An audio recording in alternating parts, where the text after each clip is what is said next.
How to install the FTP client Filezilla on Windows. Open your browser and search for Filezilla on the internet.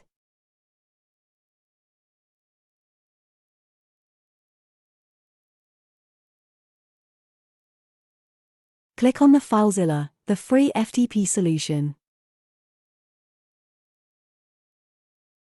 Under Quick Download Links, click on the Download Filezilla Client All Platforms button.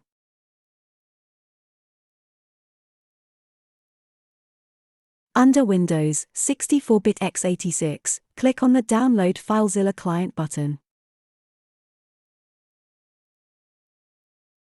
Under Filezilla Server, click on the Download button.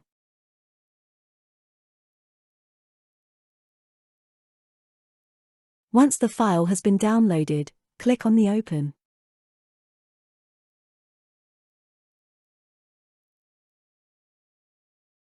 Install using the Filezilla setup file. That's it, you have successfully installed the FTP client Filezilla on Windows system. Thank you for watching. Please contact us if you need any further support.